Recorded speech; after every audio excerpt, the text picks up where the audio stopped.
Salve, nobres!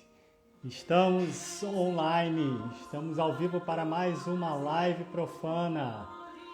Nosso encontro quinzenal aqui no Profano Graal. Como sempre, recados. Essa live fica gravada no IGTV e no nosso canal do YouTube. Se você ainda não segue o nosso canal do YouTube, segue lá. Vamos esperar o povo entrar.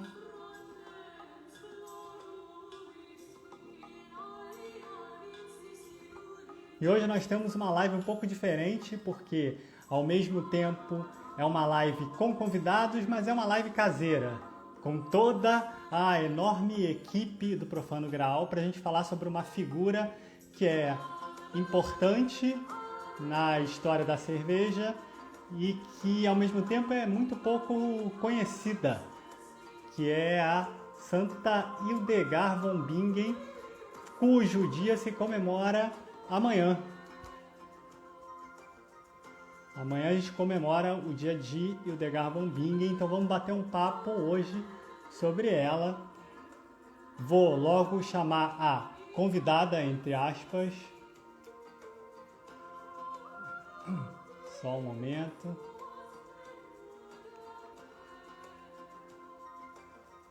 Vamos lá. Vamos ver se a convidada entra. Salve, Aí, nobres! Nossa, tá falando ao mesmo tempo, é uma live com convidados, mas é uma live caseira. Sim, e aí, como vocês estão? Tudo A bem? convidada de hoje é a famosa produção. Se vocês já participaram de alguma live profana e que tinha alguém cumprimentando vocês no chat, enquanto eu falava igual pobre na chuva, era a produção que cumprimentava vocês. Ficavam perguntando: quem é essa pessoa que está cumprimentando os outros aqui que entram enquanto o sujeito fala? É a famosa produção Berenice Chiavegato.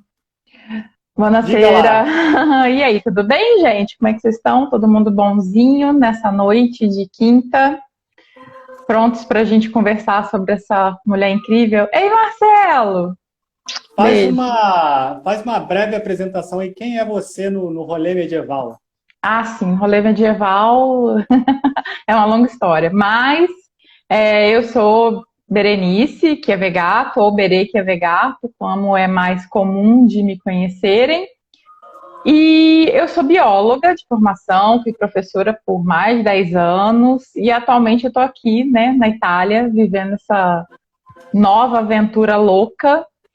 E eu falo um pouquinho de Itália, de mudança de país no meu perfil, mas eu colaboro aqui também no Profano Graal, quando o assunto é mulher, quando o assunto é planta e quando o assunto é magia e bruxaria e coisas alucinógenas ou qualquer outra coisa do gênero. É a dona dessas editorias. Então, se você já viu algum vídeo, se você acompanha a gente no canal do YouTube, se não acompanha ainda, chega lá, dá um like, se inscreve. Você já deve ter visto alguns vídeos com Berenice ligada a essas editorias. Mulheres, bruxaria, plantas com bruxaria, né? Plantas alucinógenas. Sim, um pouquinho de mitologia também, né? Toda essa parte. Aliás, se vocês gostam desses temas, aproveita e deixa aí. Chama mais a Berenice para live e tal, que ele não me chama, não. Eu tenho que vir aqui e obrigá-lo a me chamar. O filósofo Homebrewer disse parabéns pelo conteúdo, Obrigada. Obrigado pela presença aí na live. E hoje, obviamente, como o nosso conteúdo, o nosso tema envolve mulheres, envolve bruxaria, envolve biologia. Polêmica! Vamos falar sobre isso, né? Como é que uma monja do século XII pode estar envolvida com bruxaria? E envolve biologia, obviamente que nossa dona das nossas editorias, a esse respeito, tinha que participar, né? Então vamos começar com todo mundo que já fez um curso de história da cerveja ou de sommelier de cerveja e teve uma aula de história da cerveja, com certeza já ouviu falar dessa pessoa, que é a Hildegard von Bingen, que era uma monja beneditina do século XII, né? Ela nasce em 1098 e morre em 1179, quer dizer, ela vive 80 quase todo e, 80 e poucos anos, né? 81 anos, né? Ela vive quase todo o século XII. E no século XII ela foi uma mulher incomum e uma monja incomum para o seu tempo. Mas no meio cervejeiro ela é mais conhecida porque ela faz a primeira menção conhecida ao uso de lúpulo como conservante da cerveja, que ela faz em um dos seus muitos livros, porque uma das coisas atípicas é que ela é uma escritora muito Ih, rapaz, escolhi a Prolífica. pior palavra. Exatamente, escolhi a pior palavra. Né? E é conhecida por esse trechinho, pela citação. Na verdade, ela faz isso num livro dela de ciências naturais, né? Em que ela apresenta várias plantas, entre elas o lúpulo, mas ela fala também da cevada, e ela fala de outros componentes que podem ser usados na fabricação da cerveja, como a própria água, e ela acaba falando de cerveja em algum momento, aqui ou ali também, né? Só Só uma que coisinha, ela usa, ela fala inclusive da Mil Folhas, que foi a postagem da semana passada, das Yarrow Ales. Então, também tem essa conexão com os gruites antigos, né? Ela já tinha uma noção desses usos também. exatamente, aproveitando para dizer que se você ainda não viu o último vídeo no canal do YouTube, é justamente sobre as Yarrow Ales, ou seja, cervejas sem lúpulo, né? Já que ela é tão importante, né, para o uso, para a disseminação do uso do lúpulo na cerveja, né? Por outro lado, ela também fala de outra. Ela não era cervejeira, né? Pelo menos não que a gente saiba, mas ela faz tanta coisa que sabe-se lá se nas horas vagas lá, entre uma oração e outra, ela também não fazia uma abraçagenzinha, Era né? Não alemã, fazia... né? É, pois é. Pode ser que não fizesse, pode ser que bebesse, vai saber, né? Enfim, então ela é mais conhecida por essa citação, que inclusive é muito reproduzida, mas é reproduzida Hildegarda, história medieval, Rafael. Hildegarda, não Idegalda. É, ela é mais conhecida por essa citação que chegou até nós por meio de reprodução em vários livros que falam sobre a história da cerveja. Só que essas reproduções são muito fragmentadas e aí vai se perdendo o contexto em que ela escreve. Então, a nossa ideia aqui é recuperar esse contexto, né? Para entender de onde vem essa citação ao lúpulo que ficou tão famosa no meio cervejeiro, né? Até porque as reproduções vão reduzindo, daqui a pouco a reprodução é de uma frase só, e hoje em dia tem até gente que questione se ela realmente citou o lúpulo ou não, se ela realmente citou a cerveja ou não, né? É importante dizer que o livro dela não está lançado, não está publicado em português, né? O que torna mais difícil a gente acessar a fonte e dizer, olha, realmente está aqui a citação ao lúpulo e a cerveja, etc. Mas está lá, né? Está lá, livro primeiro da física, nós vamos dizer o que é isso. Livro primeiro, capítulo 61 da física dela. Mas tem a versão em latim, que se tiver algum biólogo botânico assistindo a gente agora, sabe que estamos acostumados a ler em latim, então beleza. Nossa Senhora, arrasou. Muito, você tem uma versão em latim muito acessível. Se você quiser, está na internet. Para mim é mais acessível que se fosse em alemão, né? Então, Ah, sim, com certeza. Tem uma versão em inglês também, e a gente leu uma autora, chama Maria Cristina Martins, se não me engano, que é uma estudiosa dessa obra dela, que depois a gente vai falar, né?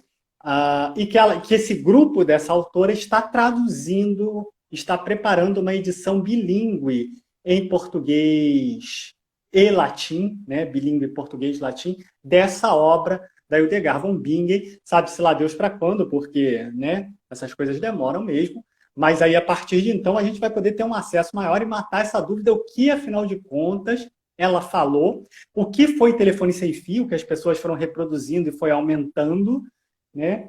E passar limpo essa história toda aí. Olha que interessante, o Philosopher Homebrew está falando que a cervejaria dele é em referência à pedra filosofal, e acho que dá um tema interessante de vídeo depois pensar em alquimia.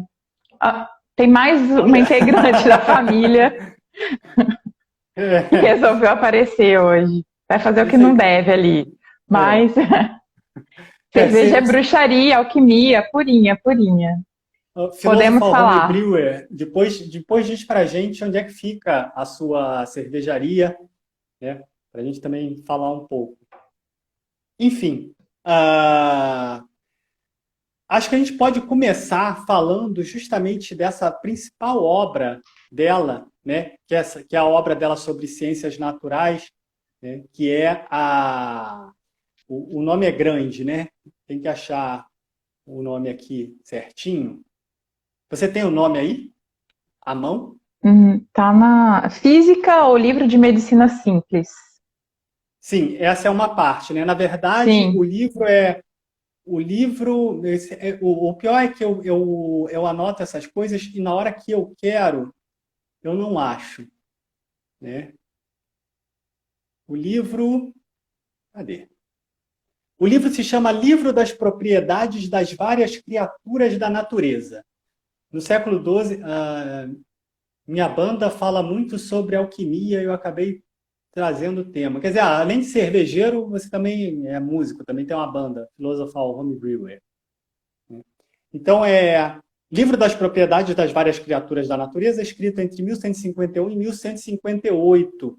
Depois que ela morre, esse livro dela, quer dizer, um livro para ser escrito entre 1151 e 1158, você pode ver que não é, né? Não é um panfleto qualquer, né? Deve ter bem aí umas 1000 páginas, fácil. Músico e produtor musical. Também gostamos e somos oriundos aqui do mundo da música.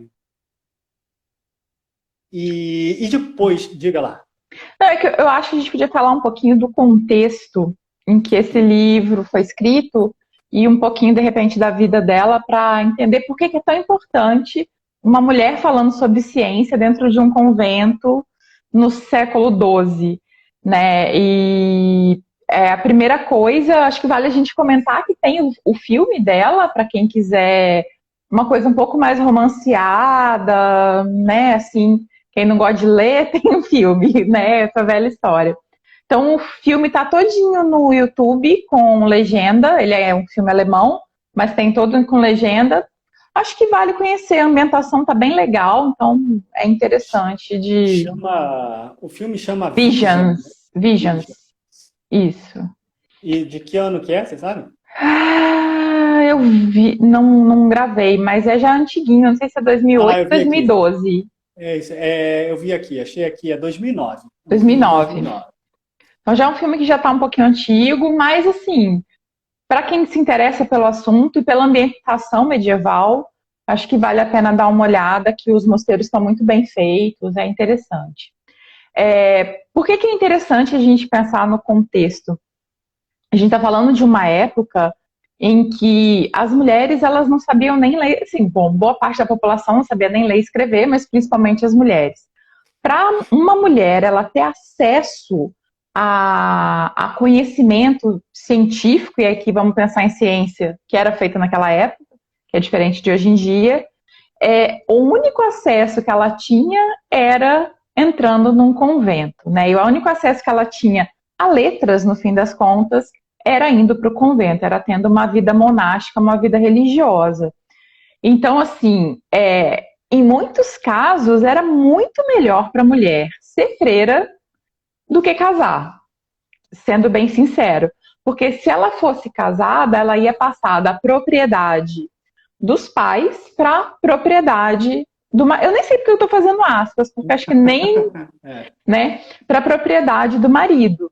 E aí, só se ela tivesse os pais muito progressistas ou um marido muito progressista, que era muito mais difícil, é que essa mulher ia ser ensinada a ler, escrever, a ter contato com música, com arte, com tudo isso, né? A gente está falando do século XII.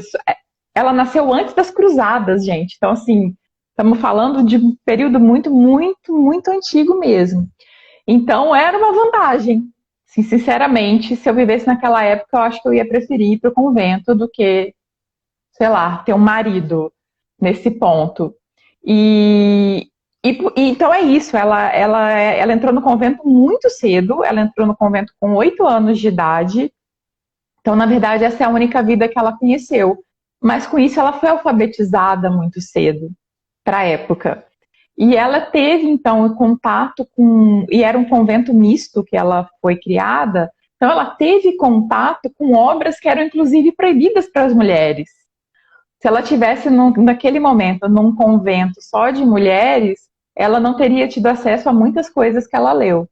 E que depois os tutores dela, né, a gente deve falar mais para frente, acabaram mostrando essas obras e ela teve acesso a obras, inclusive herméticas, a obras judaicas, árabes, outros pontos hindus, e outros pontos orientais também. Então, assim, bem interessante a gente pensar nesse contexto, como surgiu essa obra dela de 9 anos de escrita, e ela escreveu um livro de ciência que é incrível. É importante chamar atenção para o fato de que a ciência e a religião elas não se separam, né? Nesse momento. Ela começa a escrever porque ela tem visões. Desde muito nova, ela tem visões e ela tem uma visão até que uma determinada altura, quando ela já era monja e tal, ela tem uma visão que manda ela escrever, né, aquilo que ela conhece, aquilo que ela sabe. Então, ela escreve sempre como se fosse orientada do alto, né? Como se não fosse a sabedoria dela que ela estivesse colocando ali, mas algo que ela recebia, né? E ela se coloca sempre como uma pessoa ignorante, uma pessoa muito humilde, porque é uma mulher, principalmente porque é uma mulher, né? Tenho certeza que, assim, tem toda a humildade monástica, digamos assim, de se sentir um ser inferior, um ser finito, diante da grandeza de Deus, do cosmos, do universo, etc. Mas, no caso dela, em particular, também tem o componente feminino, né? O fato Posso de, claro, acrescentar duas coisas. Primeiro, essa coisa da humildade, ela era beneditina. Os beneditinos, eles tinham até, inclusive, aquele hábito de se autoflagelar, eu esqueci o termo religioso para isso. E a Madre Superiora, como é que era o nome da Madre Superiora? aqui, Juta, né? A Madre Superiora dela, naquele momento, ela usava, inclusive, aquele silício, que é aquele é um cinto de metal que fura a pessoa sempre está sentindo dor, né? Então, ela fala, né, que ela nunca se flagelou, mas no convento que ela morava, e depois que ela vai presidir, era comum isso. Então, isso também está relacionado com essa coisa da humildade, de não ser digno e tal, que, né, está envolvido com toda essa questão religiosa mesmo. é importante lembrar que ela foi fundadora de 2 conventos, né? Ela iniciou a sua vida religiosa nesse convento misto que Berenice falou, onde ela foi ensinada por essa juta, e depois que essa juta morre, ela assume o posto de tutora das monjas. E vale lembrar que ela assume o posto com uma votação. Olha, disso eu não sabia. O monge superior fala, não, vai ser você. Você é a mais capaz. Ela fala, não, nós vamos fazer uma votação entre as irmãs e quem elas escolherem é que vai ser a nova Madre Superiora e ela é escolhida. Ela já sabia que ela ia ser escolhida, mas de qualquer maneira o que ela faz? Ela traz as outras freiras para mais perto dela, né? Depois também, seguindo uma visão, ela vai abandonar esse mosteiro que é misto para restaurar um mosteiro exclusivamente feminino, e ela leva algumas monjas desse mosteiro para esse novo que se chama Rupertsberg. Vai ter vários vários termos em alemão hoje, e a gente, obviamente, não fala alemão, e nós vamos falar tudo errado. Né? Então, ela é a fundadora desse mosteiro de Ruptersberg, em Bingen-Nanheim, e depois ela é fundadora também do mosteiro de Einbingen, que hoje leva o nome dela. Hoje se chama Abadia de Santa Hildegarda. Então, ela é incomum por isso também, porque ela sofreu uma resistência por parte dos monges masculinos do mosteiro de onde ela era originária, no momento em que ela quis fundar um mosteiro exclusivamente feminino. No filme fala que ela resolve fazer esse mosteiro feminino porque uma das freiras ela tinha ficado grávida de um dos monges. E aí ela fala, eu não posso mais deixar minhas freiras aqui à mercê desses tarados, então eu vou fundar meu próprio mosteiro, mas ela sofre realmente uma represália dos monges, mas a mãe de uma das pupilas dela, que era uma nobre, é que banca a obra inicial desse mosteiro. Então, quer dizer, foi tudo uma coisa meio que elaborada, pensada e construída por mulheres, né? Eu acho que não faz cerveja trapista, não. Faz, Sérgio, o mosteiro dela? Não, Não né? É faz um não. mosteiro só Na religioso. verdade, esse mosteiro de Ruptersberg hoje já não funciona mais. Hoje ele está em ruínas. Né? Esse mosteiro que ela restaurou e fundou em 1150, de 1150 para 1151. E o outro é a abadia de Santa Hildegard em Einbingen. Nenhum dos dois são trapistas. São beneditinos, mas não são trapistas, né? Porque os trapistas são uma subdivisão dos beneditinos. Acompanhe meu próximo vídeo, vai ser sobre cervejas trapistas e sobre a ordem dos cistercienses da estrita observância. Na semana que vem, ou na outra, eu vou falar sobre isso. Eu queria só falar sobre as visões dela, as duas hipóteses que tem relacionadas às visões dela, né? Aliás, três hipóteses relacionadas às visões dela, já que estamos abertos ao campo místico também. Então, a primeira é que realmente ela tinha visões e era Deus ou qualquer entidade que vocês queiram ou não acreditar, mas também ela sofria de enxaqueca. E assim como eu, então eu me solidarizo muito gente, eu carinhosamente chamo ela de tia Hilda, que eu tenho ela para mim como uma mentora, sei lá. E eu me compadeço dela com essa questão da enxaqueca, e quem tem ou já teve enxaqueca sabe que a gente pode ter aquela aura, né, de luz que a gente enxerga antes de ter crise de enxaqueca, ou então os pontos luminosos, né, esses dois tipos de coisa podem acontecer. Então, existe essa hipótese, porque tem relatos dela com dores fortes de cabeça, e tem essa questão de que podem existir esses pontos de luz quando você tem enxaqueca. Então, as visões dela, na verdade, pode ser só uma crise muito forte de enxaqueca. Originou toda essa obra maravilhosa que ela tem, então tá ótimo, porque eu não consigo produzir nada com enxaqueca, não. Então tá ótimo. E qual é a interpretação? A terceira hipótese é que, na verdade, como ela conhecia muito, muito bem de plantas e fungos, ela sabia também muito, muito bem quais plantas e fungos ela deveria usar para acessar esses lugares mais escondidos na nossa mente e liberar um pouco mais a nossa capacidade criativa e de escrita e de, né, entendedores entenderão. Né, mil folhas, Amanita muscaria, eu vou falar só nome científico para não dar ideia para ninguém, mas, né, cannabis sativa, entre outras plantas. E mais para o final da vida dela, que ela já começa a ter contato com muita coisa que veio do Oriente através das cruzadas, ela começa a ter contato, inclusive, com outras plantas que também tinham propriedades psicoativas e que eram usadas no Oriente. Então, são essas três hipóteses, pode ser uma mistura das três, pode não ser nada disso, mas, né, fica aí a critério de vocês. Só fazendo um parênteses aqui, porque entraram aqui na live tanto a Júlia, sua sobrinha, quanto a Jussara. Ali. E só para dizer obrigado pela presença. É, Mas vamos falar então do livro de ciências naturais dela, né? Ele é considerado o primeiro livro de ciências naturais do Sacro Império Romano Germânico, e ele também é considerado uma referência em botânica XVI. até o século XVI. Sim. Aí eu posso fazer um parênteses biológico, Deve. porque, Parênteses não sei, biológico é ótimo. Eu só conhecia parênteses gramático, biológico.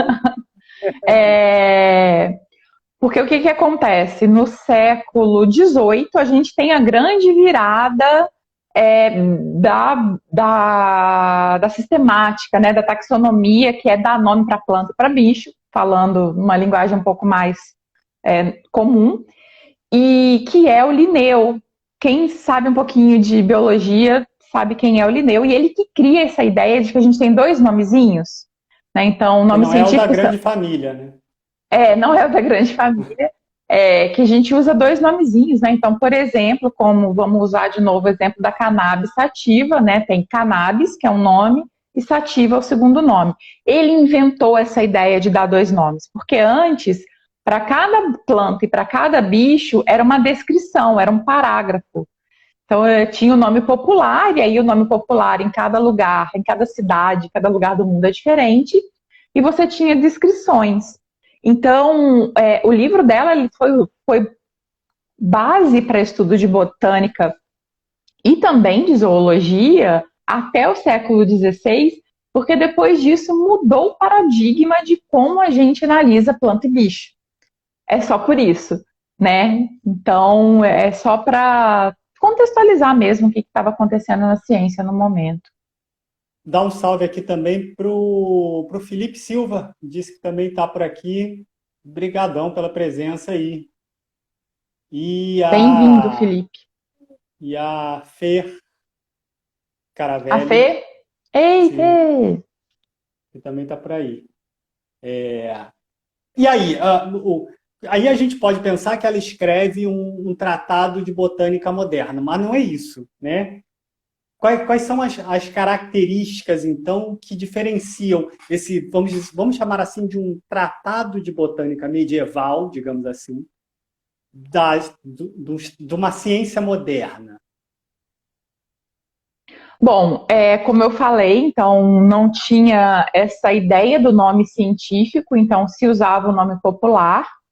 E além disso, diferente de como a gente estuda hoje, você tinha muito mais uma descrição aplicada, uma descrição prática da planta, para que serve a planta, do que uma descrição taxonômica, né? Que é falar, ela tem uma folha assim, uma flor assado e etc. Então é muito mais um tratado de medicina, de planta medicinal do que de botânica propriamente dita. O que é muito interessante também, né? Até porque ela começa a fazer essas comparações dos usos das plantas pelo mundo. Então, acesso a todo o material que ela tinha, ela fazia essa comparação e fazia essa aplicação. Porque, inclusive, ela testava nos próprios monges e freiras lá para saber como as coisas funcionavam e etc. E não só isso, como ela usava. Gente, ela era jovem mística. Ela usava cristais e aplicava esses cristais no que hoje a gente chama de chácaras, né? Então, tem até uma passagem no filme que eu quase tive um treco, que ela pega um cristal verde, que eu não lembro qual é, eu só lembro que era verde, e usa no chakra laríngeo. Eu falei, meu Deus, né? Meus amigos de cura prânica aí devem estar entrando em loucura, né? Iam entrar em loucura vendo isso. Que é uma prática que é utilizada hoje, né? O verde está relacionado com um tipo de energia e ela usa exatamente no chakra laríngeo, que a mulher estava, a freira estava tendo um ataque nervoso lá, alguma coisa assim. Aí ela falou assim: você vai segurar esse cristal aqui para você se acalmar. Então, quer dizer, era muito holístico, né? E além disso, ela aplicava as músicas que ela compunha Então ela botava também, tinha alguém doente no convento, ela botava as freirinhas para tocar e cantar, porque ela falava que a música e a poesia, elas eram tão importantes, e a oração, porque eram músicas religiosas, eram tão importantes na cura quanto a planta, a medicina, né? A medicina aqui, eu estou falando da medicina como um sinônimo de remédio, né? Então eu acho isso muito interessante. Esse é um aspecto que a gente ainda não tinha tocado, que além de escritora, né, que escreve sobre religião, escreve sobre a ciência, essa ciência aplicada, né, a gente chamaria hoje isso de uma ciência aplicada, né?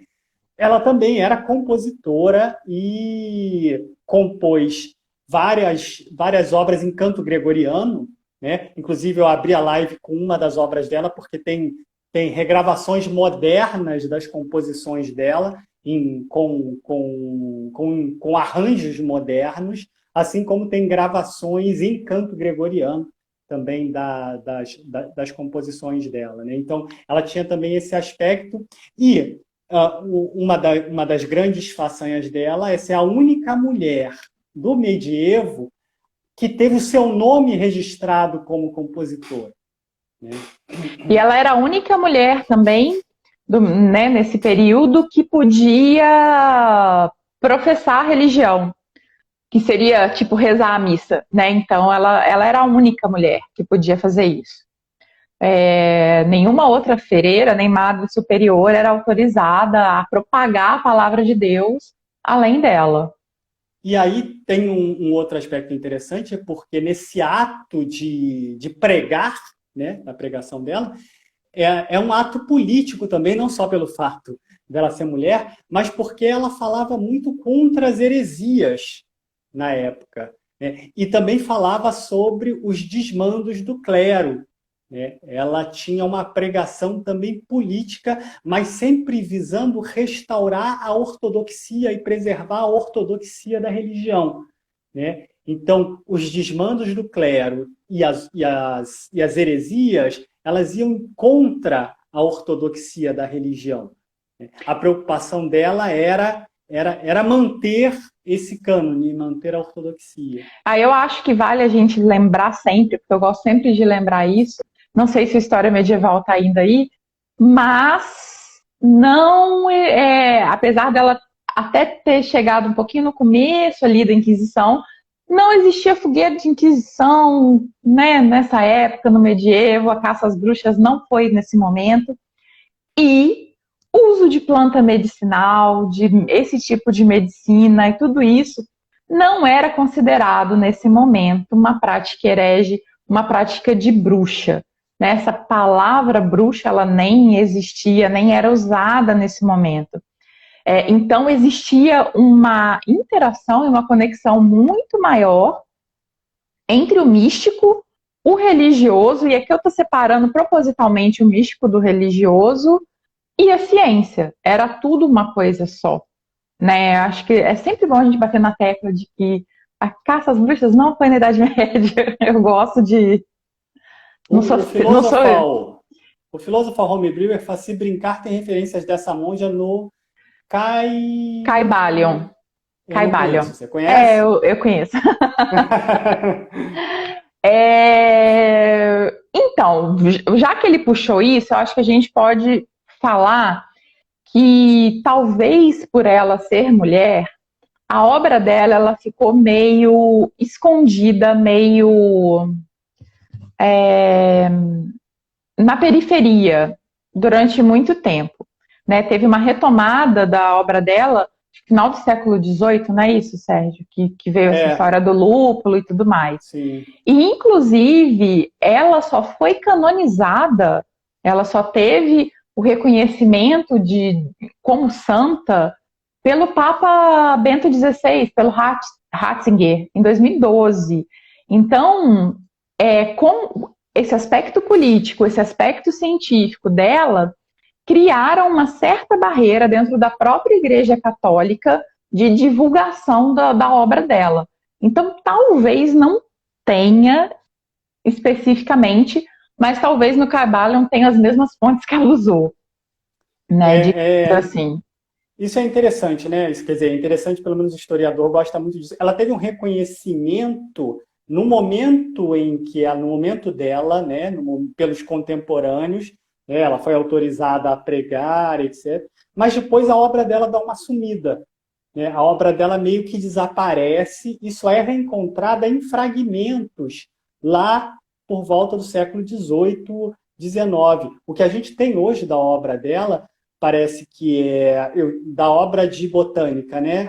Outras obras, por exemplo, a primeira obra dela, onde ela descreve as visões dela, tem uma edição em português, né? Mas a obra de botânica, por exemplo, você tem uma versão manuscrita que parece que está completa e fragmentos, e vários fragmentos que foram reunidos num códex que está numa biblioteca na Alemanha, né? Mas é uma reunião posterior, tipo, encontraram, né, os manuscritos. É aquele negócio meio, eu sempre lembro do nome da Rosa, né? É um negócio meio o nome da Rosa, É, né? A obra fica perdida ali nessas bibliotecas medievais e em algum momento parece que alguém encontra um manuscrito. A mesma coisa aconteceu com as obras de Aristóteles, né? As obras de Aristóteles ficaram sumidas até o século XII, sumidas do Ocidente, né? E foram trazidas para o Ocidente no século XII, depois pelos árabes. pelas cruzadas, sim. Você vê, é muito interessante. Aconteceu algo parecido com ela também. E aí pode ter sido, inclusive, fazendo esse paralelo com o nome da Rosa, isso aqui é uma obra de uma mulher, a gente está no meio de um, já no final do medievo, começo da Idade Moderna, que mulher é bruxa e, não posso nem ouvir falar de mulher, como é que eu vou queimar a mulher e usar a obra dessa mulher como referência? Então, pode sim, infelizmente, ter acontecido um pouco disso. E aí a gente pensa pela própria Igreja Católica, porque a obra dela estava em bibliotecas, né, monásticas. Então, É, infelizmente, é, pode ter acontecido isso. às vezes acontecem coisas mais prosaicas, tipo, Se perdeu. as obras eram manuscritas, elas eram copiadas por monges copistas à Sim, mão, e às vezes essas obras não vinham o nome do autor, né? O monge copista ele copia a obra, mas às vezes não está terminada.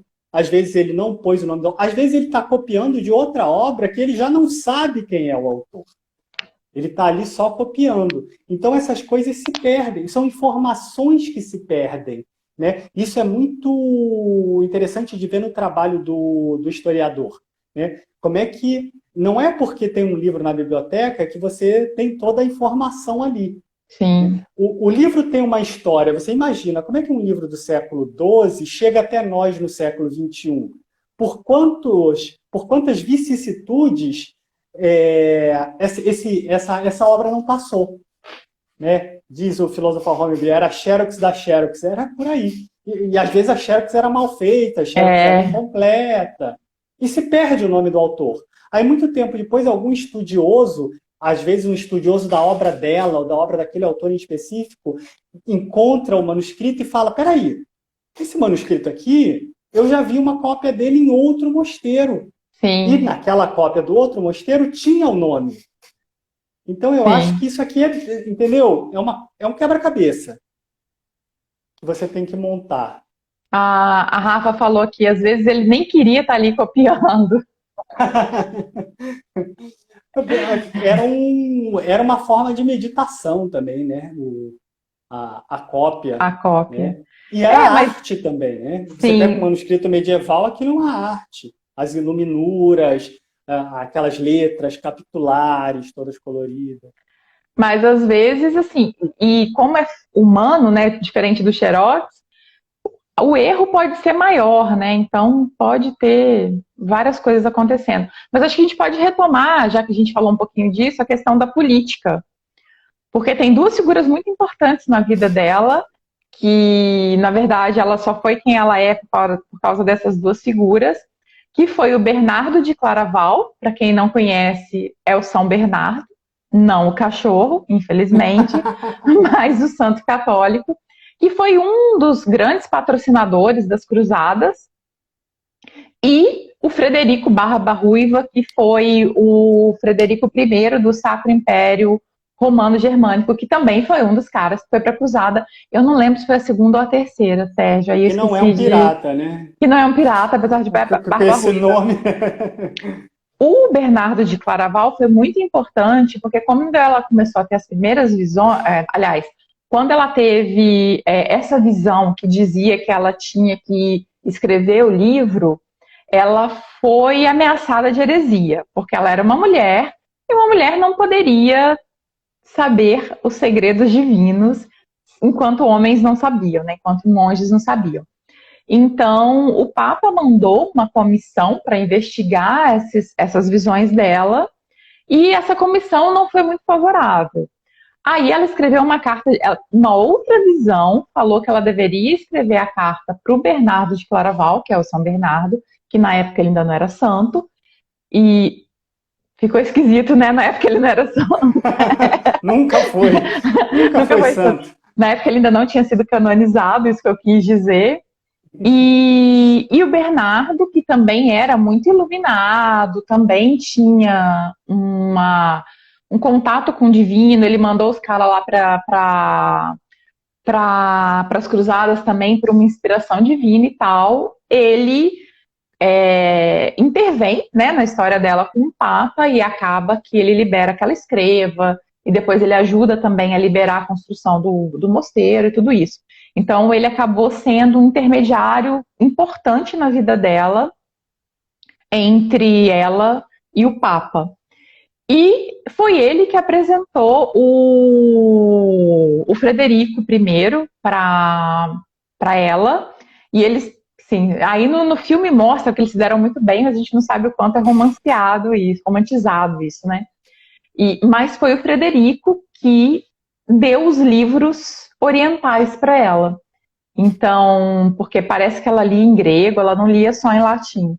E aí ele pegou versões de obras que ele trouxe lá das cruzadas e deixou ela ter acesso a essas versões, né? Então, isso complementou muito a obra dela, porque aí ela começou a ter acesso a uma vastidão de conhecimento muito grande. Mas sempre se colocando, né, como uma ignorante, né? Tem até uma discussão filosófica sobre o quanto disso poderia ser fato, né? O fato dela realmente ser uma ignorante e receber uma inspiração divina na hora de escrever, etc. É interessante porque, por exemplo, a visão que ela tem, que manda ela escrever, não sei se, para variar, eu não vou achar o texto, mas na visão a visão fala justamente isso, né? Fala, não vou achar. É o Cinza de Cinza? Sim. Tá na postagem. Vai lá no perfil do Profano Grau quando acabar a live e vê o carrosselzinho de quarta-feira, que a frase tá lá. Que fala assim, ó, mulher, cinzas de cinza, corrupção de corrupção, quer dizer, é uma visão que já passa a imagem da mulher, quer dizer, até a inspiração divina é machista, né? Até a voz divina é machista. Sim, se todo o pecado da humanidade foi culpa de Eva, que comeu a maçã lá, que a cobra lá ofereceu para ela, então sim, toda a base, não é só cristã, né? Toda a base da religião abraâmica, que é... Aí a gente pega judaísmo, cristianismo e muçulmanos, né? Vem da mesma fonte, e sim, é uma base muito machista. Achei aqui a frase, diz, ó mulher frágil, cinza de cinza e corrupção de corrupção, proclama e escreve o que vês e ouves. E aí ela se sente incentivada a escrever, mas só depois que ela recebe a autorização do Papa e tal, é que ela começa efetivamente a escrever. Eu acho que a gente pode voltar um pouco lá para a história natural, que a gente deixou o papo fluir, né? E falar. Então tem o livro da física, onde se descreve plantas, animais, pedras, ela fala de água. São 300 plantas, 61 animais, e aí ela faz mais animais vertebrados, então 61 tipos de aves e animais voadores, e 41 tipos de mamíferos. Não tinha essas divisões na época, tá, gente? Então por isso que fica um pouco assim. E também ela foi a primeira mulher a descrever o trato reprodutivo feminino, incluindo funções, incluindo ciclo, né? Porque se hoje isso ainda é tabu, imagina no século XII, né? Isso Falar de está no segundo. menstruação, de gravidez e tudo isso, né? Isso está na segunda parte do livro, né? O livro foi dividido em física, que é a primeira parte, e causas e curas, que é a segunda parte, onde ela vai falar justamente isso. Ela vai falar de doenças que afligem o corpo humano e a forma de curar essas doenças. É importante também chamar a atenção que, para ela, antes de qualquer coisa, a doença é uma forma de desequilíbrio do corpo, de desarmonia do corpo com a lei divina, com o divino. As Com o doenças divino e surgem. com o universo.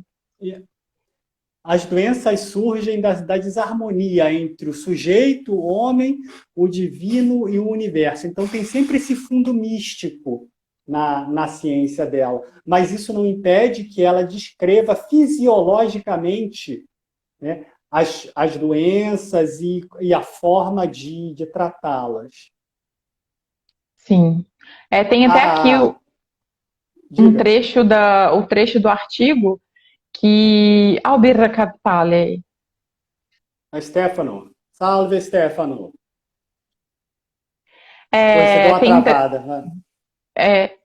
tem um trecho Voltou. aqui que fala que a humanidade somente seria feliz se vivesse em constante respeito mútuo e em equilíbrio com a natureza e em reverência a Deus. Né? Então ela pregava. E aí a gente pode citar também aquela imagem que ela faz, que seria a imagem de equilíbrio entre o ser humano, Deus e a natureza, que lembra muito o homem vitruviano do Da Vinci. Então, será que É Da um, Vinci leu Hildegarda? Não sei, porque estava sumida Tava a obra sumido, dela durante a época. eu tô brincando. É uma das iluminuras que ilustram o livro dela, né? É Essa linda. imagem muito parecida. O Marcos Nunes Costa, que é um dos autores que a gente leu para preparar o roteiro dessa live, ele diz assim: mantendo-se em seu holismo, quer dizer, uma visão realmente holística do ser humano, em que faz uma íntima relação entre corpo e alma, o homem e a natureza, o natural e o sobrenatural. E o Degarda defende que boa parte das doenças dos homens é consequência do pecado original, da perda da harmonia e da integração entre criador e criatura, recusando-se a ver a doença como um assunto exclusivamente de ordem física e fazendo constantes conexões entre os males que afligiam a alma e aqueles de que padecia o corpo. E aí tem uma outra autora, que é a Maria Cristina Martins, que fala, né, que considerava o ser humano, e Degas considerava o ser humano como um sistema complexo e interligado entre corpo, mente e espírito. Isso. Tem essa visão holística e essa visão mística da. Acho que a gente podia, de repente, falar um pouquinho da. Não sei se você tem aí, que a obra dela, a obra artística dela também foi muito grande, né?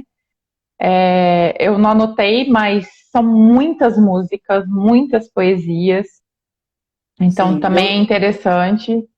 eu não anotei exatamente a quantidade, mas tem um aspecto muito interessante que eu tomei nota, que diz um autor, isso tá no verbete dela na Wikipédia, que as músicas que ela produzia eram feitas para serem cantadas por mulheres e Sim, que as suas composições tinham uma temática do feminino recorrente no texto. Isso é interessante. é interessante também que nas obras dela, ela descreve muito como era a vida da mulher medieval. Não necessariamente de uma monja, mas a vida cotidiana mesmo da mulher no medievo. Então tem fontes muito importantes ali, né? Tem aspectos muito importantes da vida cotidiana que para vocês historiadores, né, deve ser bem legal de entender, né? Ela é considerada também, por movimentos feministas, ela é considerada uma autora feminista também, tem uma passagem em que ela faz uma comparação, em um dos livros dela, ela faz uma comparação entre o homem e mulher, né? E ela diz que a mulher é uma evolução do homem, é um ser mais evoluído que o homem, porque o homem nasce do barro. Já a mulher, Nasce do ela homem. ela nasce já de uma criação divina, digamos assim, ela já nasce do homem. Então ela seria um upgrade da criação divina, né? Ela coloca realmente a mulher, para falar bonito, né? Ontologicamente, a mulher estaria acima do homem, né? O Deixa eu Marcelo só dar boa Cosentino está te dando noite. olá. Sim, boa noite. Tudo bom, Marcelo? Bem-vindo. E Sim, por isso e outros motivos, ela é considerada também uma autora feminista. essa coisa de evolução, eu não vou entrar nesse mérito, não, porque aí a gente vai ter que entrar em conceitos de evolução que não é uma melhoria, então deixa pra lá, deixa a mulher ser melhor que o homem, tá bom a gente encerrar aí, né? O filósofo, o Homebrew e a Júlia estão concordando. É.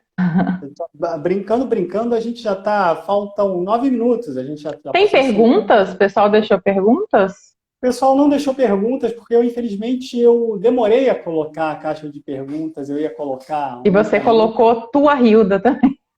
É tua, Hilda, mas teve um comentário que foi um comentário do Eduardo Marcusso, que ele fala o seguinte: momento enquanto eu acesso o comentário do Marcusso, que ele diz o seguinte, não é bem uma pergunta, mas é um comentário. Ele diz assim: Dona Hilda merece uns 10 Nobel retroativos, você concorda?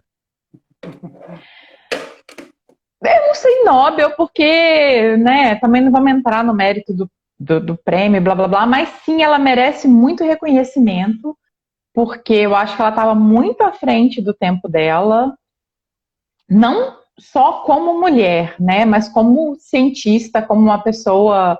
E aí, iluminada, eu estou falando num sentido mesmo de iluminismo, né? Uma pessoa que tinha acesso à ciência e ela produziu muita ciência, produziu a ciência que ela poderia produzir naquele momento. Então, assim, é uma obra gigantesca e uma obra muito bem feita e com muita aplicação.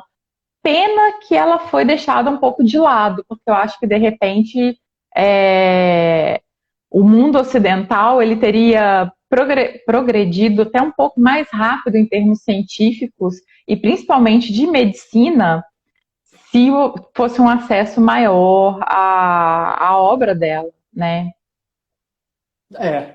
É importante, você falou agora, ela produziu a ciência que ela podia produzir no momento dela. É importante chamar a atenção para o fato de que ela não é uma revolucionária. Hum. Absolutamente, né? Como eu falei, o aspecto da atuação religiosa dela, por exemplo, é um aspecto que a gente poderia chamar bem conservador, porque Sim. ela faz uma pregação sempre reforçando os dogmas da igreja, né? Reforçando a ortodoxia do cristianismo. Então, por mais que a gente veja esses avanços, né? E essa postura feminista e essa postura contestatória dela, ela não é absolutamente uma revolucionária que quer reverter a ordem social, né? Alguns autores chamam a atenção, apesar dela chamar a atenção para a posição subalterna da mulher, né? Ela fala que, por exemplo, ela traça um painel histórico dos papéis sociais atribuídos à mulher, que é ou a vida religiosa ou a maternidade, aquilo que a gente estava falando no começo da live. E ela diz que nenhum desses dois papéis é satisfatório para a mulher, né? Ela fala, mas apesar disso, ela concorda que a mulher deve ser submissa, o homem tem uma discussão aí em torno da posição que ela vê, da posição social que ela vê para a mulher. Que é resultado do seu tempo também. Ela é uma mulher do tempo dela, né? Pois Então, é. não tem muito como fugir disso. Só que eu acho que ela não é revolucionária, mas ela é. Me fugiu a palavra. Ela não é limitada. porque como centenas de outras freiras que tiveram a mesma oportunidade que ela e não realizaram a obra que ela realizou. Então, ela conseguiu transformar. E ela usava, inclusive, essa coisa da humildade como moeda de barganha. Então, eu sou mulher, realmente eu não merecia estar recebendo essa visão. Eu já recebi. Bora escrever então, bora fazer esse livro, bora construir esse mosteiro. Então, era um pouco isso. Ela reconhecia qual era o papel da mulher naquele momento e ela usava isso como maneira de conseguir aquilo que ela queria, né? De conseguir, inclusive, a reputação que ela teve, que no momento, né, durante a vida dela, ela teve uma reputação muito boa, né? Conseguiu construir 2 mosteiros. Não é para qualquer um isso, né? Ela chegou a ter, no final da vida dela, ela chegou a ter uns problemas com o Papa e ela foi proibida de Já era pregar, outro inclusive. papa, né? Sim, e ela foi proibida de pregar durante um tempo, mas acabou sendo reabilitada antes ainda em vida, né? Mas já na vida dela. Né? Mas para dizer que quando a gente fala que ela é uma mulher avançada, que ela é um ponto fora da curva, é importante também não romancear e achar que ela, sabe, era algo. Não, e ela era uma religiosa antes de qualquer coisa, né? Ela não queria Sim, romper com os dogmas da igreja. sim. E nem queria. E nem queria. Não via motivo para isso. Sim. E mais alguma coisa que a gente poderia falar sobre muitas coisas a gente poderia falar, na verdade, né? Vê se Mas o pessoal que está aqui no chat ainda, alguém quer perguntar alguma coisa, precisa ser especificamente sobre ela, a vida dela, mas coisas um pouco mais genéricas, assim, aproveitem. Aproveita que eu tô aqui, porque eu não sei quando eu volto, não. olha a mulher aí usando sua sabedoria para fazer chantagem e conseguir aquilo que ela quer. Olha aí. Eu acho que é interessante pensar que ela tinha o grupo dela de freiras, né, de monjas, muito próximo, inclusive teve essa questão da eleição e tal, e que ela ensinava, né? Então ela passava todo esse conhecimento das ervas e tal para as pupilas, e as pupilas passavam para as pupilas e assim sucessivamente. Inclusive algumas pupilas dela fundaram outros mosteiros ou foram madres superiores em outros mosteiros e levaram esse conhecimento que chegou inclusive aqui na Itália. Então, existem. Qual era o termo que a gente até falou sobre isso ontem? Herboristas, né? Existem herborários, eu não sei o termo, herbários, né? Vários, alguma coisa assim. Boticários, não sei, que são baseados nos estudos dela até hoje, espalhados aqui pela Europa. Né? Então, que são hildegardianos, né? Então, pode ser que você encontre uma igreja aí que tenha um herbolário e ele pratique ainda o que foi pregado por ela. Então, eu acho isso interessante, né? A Isso é muito base louco, ainda. né? É uma coisa que eu só vi aqui na Itália. Você tem um herborista, alguém que mexa com plantas dentro da igreja, né? Isso foi muito interessante quando aconteceu com a gente. A gente estava visitando uma igreja, que a igreja estava fechada porque estava acontecendo Não, ela estava aberta, mas estava tendo um velório. estava tendo um Aí a gente não velório. quis entrar por isso. Aí chegou uma mulher perto da gente e perguntou se estava aberta porque ela queria consultar o herborista. E falou, o quê? A gente, Como assim? Você vai dentro da igreja para consultar um herborista? É um negócio que eu só vi aqui. Eu é não muito lembro. medieval. Muito. Eu não lembro de ter visto isso em momento algum no Brasil, uma igreja onde tinha um herborista que E dava não foi. E consulta. depois a gente viu em outros lugares, inclusive naquele mosteirozinho pequenininho que a gente foi recentemente, também tinha um herborista lá. Então é bem interessante isso, né? A Vamos, Fernanda, vamos. a Fê falando que até parece que eu vou fugir. Não é isso não, Fê, é que ele não me chama, ele não deixa eu aparecer aqui, não. Vamos, porque alguém tem que ficar na técnica, né? Alguém tem que... Vamos então nos encaminhando para o final, se ninguém tiver nenhuma pergunta. eu queria que você fizesse o jabá aí do seu Instagram Ah, e do sim. seu canal do YouTube, já que a gente estava falando, já a gente terminou falando de Itália, né? Eu queria antes só fechar com uma frase dela que eu achei bem interessante e que tem, e acho que fecha legal toda essa parte holística, que ela diz o seguinte, em uma das obras: não podemos viver em um mundo que nos é interpretado pelos outros. Um mundo interpretado não é uma esperança. Parte do terror é retomar nossa escuta, usar nossa própria voz para ver nossa própria luz.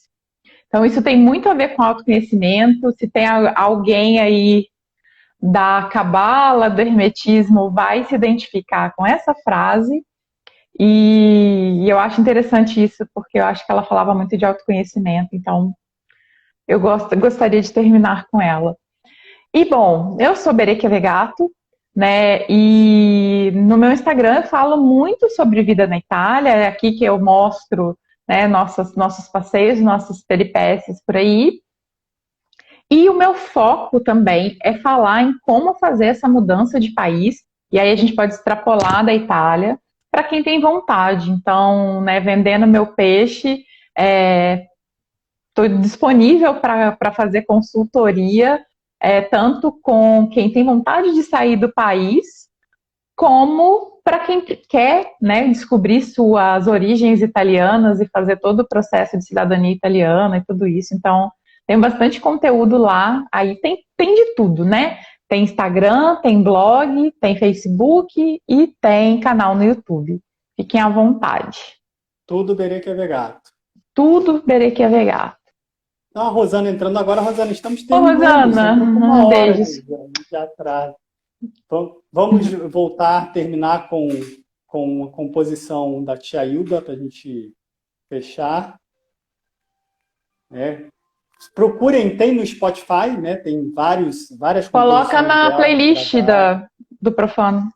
Ah, sim, vou colocar na playlist do Profano. E agradecendo a todo mundo que participou, que acompanhou a gente até aqui. Lembrando sempre que, se o Instagram não der pau, essa live vai ficar salva no IGTV e subo ela também para o YouTube, porque a última live que eu fiz, infelizmente, o Instagram se recusou a subir, mas se tudo der certo, ela vai para o IGTV agora. Valeu? Diga lá. Beijos. Tchau. Tenho família na Itália e na Hungria. Será que rola cidadania? Pode rolar, manda um e-mail. Não, e-mail não, me procura no Instagram, manda uma mensagem para mim lá no Instagram que a gente conversa.